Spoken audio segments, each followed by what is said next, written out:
Hey there, all you filthy heathens. This is Kirk coming today. I thought I'd put together a solid show, something really quick, not going to be long, not going to take a lot of your time, because there's only two main things I want to talk about today. First thing I want to talk about is Joe Biden's disaster of a press conference. I think we know now why Joe Biden doesn't do press conferences. And also the NFL playoffs.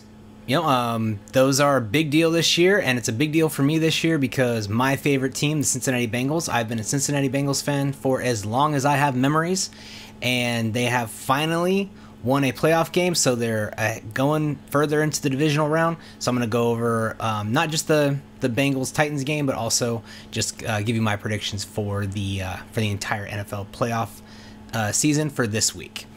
But we will start with the disaster that is Joe Biden's presidency. I don't know what really to make of this. We have possibly the weakest president we've ever had in American history. He has no idea what he's doing. I mean, there's obviously something mentally wrong with him, and that's fine. He's almost 80 years old, but I at this point it's really elder abuse, and you cannot have this guy in charge of the country when there are people like Vladimir Putin and Xi Jinping out there. He is not a strong leader. He has never been a strong leader. He's always been more bark than bite, and he hides behind the fact that he's got a Secret Service detail. He's had to do that for the last 50 years.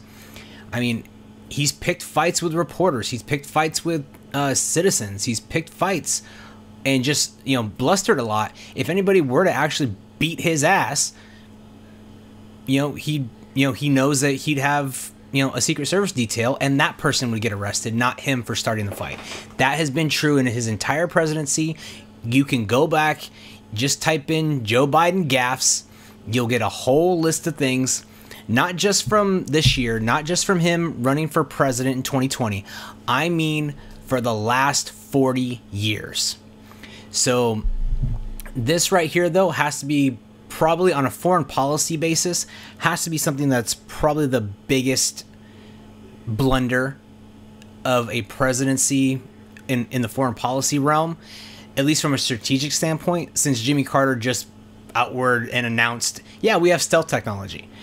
This right here, Biden basically declares that if Russia just makes kind of a minor incursion into Ukraine, there'll be no penalty for it. Now, here's the thing is, I've said this repeatedly. I was a big supporter of the war in Iraq and the war in Afghanistan for a long time. I tried working my way around a whole lot of different things that I could, different branches of the military. Were there any kind of waivers I could get? Nothing worked for me, so I basically was not allowed to join the military. I was planning to join the military at the very least when I got out of college. My dad always told me, it's like, get your bachelor's degree, and if you want to go in the military, go in the military then. So that was kind of the plan, and I could just never get around the waivers. I have a medical condition that prevents me from joining. So, but this has to be a strategic blunder because I don't want boots on the ground. I don't think Americans should be over there fighting to protect Ukraine's borders when our own borders are being flooded with drugs and human trafficking and all that stuff. We have our own borders to worry about. But we are basically leaving an ally pissing in the wind, and Joe Biden talking about minor incursions. Can you think of what it would be if what's a minor incursion when you have a military force from a bordering country cross your border? There's no such thing as a minor incursion. And Joe Biden comes up here, you know what? I'll let him just tell you in his own words. So I think what you're going to see is that Russia will be held accountable if it invades. And it depends on what it does. It's one thing if it's a minor incursion and then we end up having a fight about what to do and not do, etc.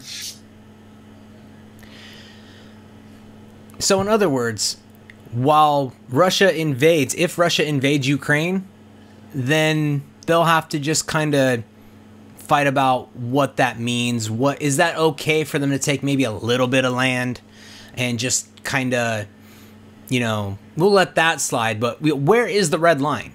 If they cross this far into Ukraine, is that too far? If they take over all of Kiev, is that, that's way too far. You can't take that much. It makes no sense. And he's going to get a lot of people killed. Russians, Ukrainians, he's going to get a lot of people killed if he tells Vladimir Putin, you know what, you can go ahead and invade neighboring countries. Totally fine. So this isn't just a disaster for our Ukrainian ally, who Biden spent the better part of his vice presidency fleecing through his son. But we know that from the Hunter Biden laptop. That's all been verified, for the most part, all true. And it was hidden by Twitter and other news outlets, even though it's all been true. So there you go, the media lying again. But this isn't just something that's going to be screwing over Ukraine. Taiwan has got to be shitting themselves right now, because they know Biden won't come to their aid in the event China decides, hey, maybe we should just take Taiwan now. So I think it's really bad right now, that to be an American ally. It is so awful right now to be an American ally from a foreign policy perspective.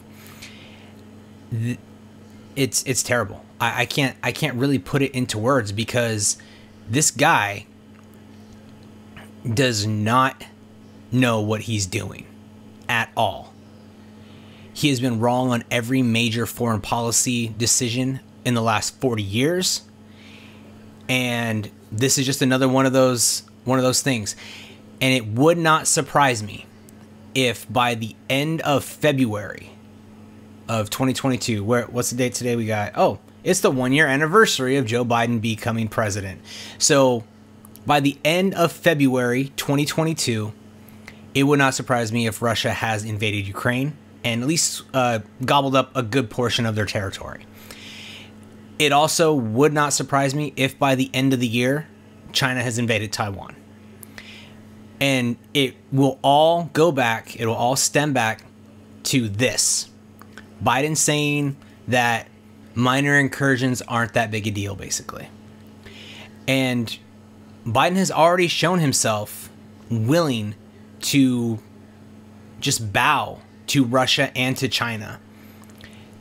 So it's really tense right now. And I really just cannot believe that we elected such a weak leader just because we didn't like some mean tweets from the old guy. So I really don't know. Biden, like I said, he has bent over for Russia before. He lifted the sanctions on the Nord Stream pipeline, which basically is making sure that Germany, a European ally, is paying Russia for oil and gas. On top of that, Biden, first day he was in office, closed down the Keystone Pipeline, which basically brought the U.S. from being an independent oil producer. We're energy independent already. And that basically took us back to being energy dependent on Saudi Arabia, Middle Eastern countries, on Russia. So he has done everything he can to make things easy for China and Russia and make things difficult on the United States and its allies. And this is just kind of the icing on the cake. Ukraine is shitting themselves right now, and I think Taiwan should be too. So that completes what I wanted to talk about as far as from a serious perspective. In a less serious thing, let's move on to the NFL playoffs. So I'm a big football fan. I have been for a long time. Over the last 5-6 years, I've kind of dropped off a little bit. I haven't watched a lot. Number one, my favorite team has been awful since 2016, 2017. They've been very, very bad.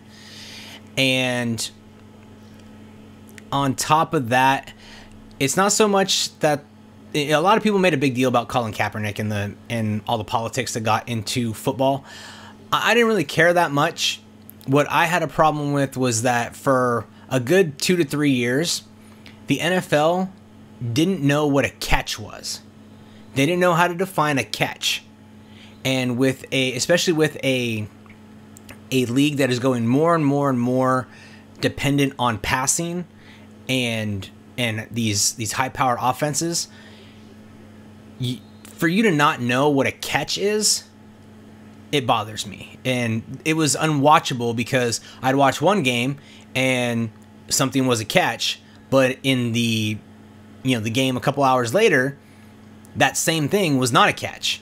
And that started to affect the product in the playoffs. And it started to become too much, where I didn't like the politics coming onto the field, but I also couldn't stand watching the game knowing that I didn't know what the league considered as a catch. That is something to me is should be basic and fundamental, and it should be very simple. It's gotten better over the last couple years, which is good. Reffing still is kind of rough, and I really think we need to get the instant replay stuff up to where technology is. There is no reason where we should still be in a situation where the NFL, where the referees are having, debris thrown at them by the fans. Because they can screw up, and that's fine. You're human, and the game is a lot faster. Yeah, you're going to screw up, fine. But we have technology to kind of mitigate a lot of these things, and so I'm hoping that gets cleared up during this offseason. But this season, my Cincinnati Bengals finally won a playoff game. To put in perspective how long it has been since my Bengals won a playoff game, I was 8 years old. And let's see here. Yeah, I was 8 years old. I was 7 years old the last time they won a playoff game. So 7 years old. Boomer Esiason was the Bengals quarterback at that time. And yeah, and to put this in perspective, I don't remember watching that last playoff game. So I do not have any memories at all of watching my favorite football team win a playoff game. I've watched them lose many playoff games. So it was nice to be able to sit there and watch the game, and they won. It's just too bad that last week there were 6 games last weekend. 4 of them were blowouts, which is never really that fun to watch. And the 2 best games were marred by shitty officiating. So yeah, it's kind of rough, but we're here in the divisional round now. And so the week is going on like this. So starts with the Bengals versus the Titans in Nashville. It'll be followed up on Saturday, the 49ers going to Green Bay to face the Packers.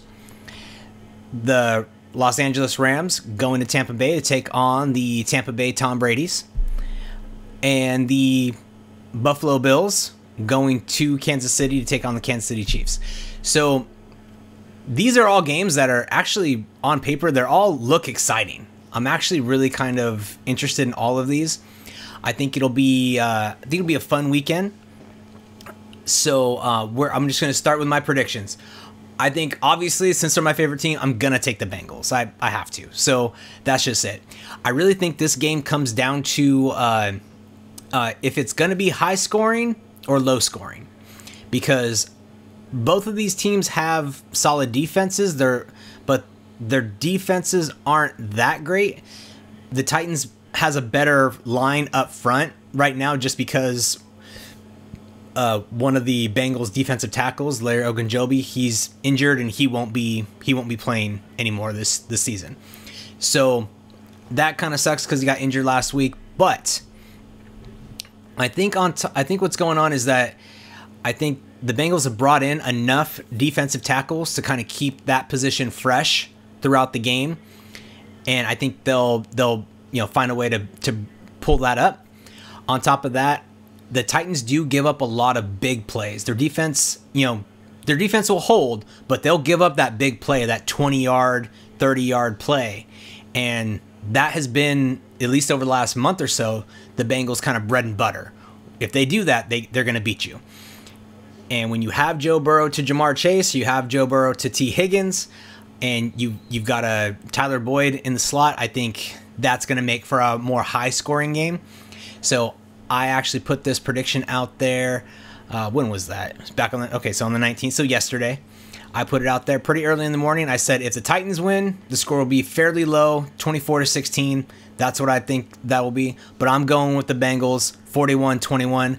I think it's going to be kind of close for probably 3 quarters, maybe 3/4, a little over 3/4. And then I think the Bengals are just going to run them out the building. I think you're going to see some really solid, just some solid scoring in the fourth quarter. Bengals are just going to kind of wear them out. And I think it's going to be high scoring. So I think it could go that way. Or the Bengals get an early lead, two quick touchdowns. The Titans statistically do not play well from behind. So if they get down by more than 10, all of the good things they do go away. So I think if you put the ball in Ryan Tannehill's hands to win it, I don't think he's going to be able to do it.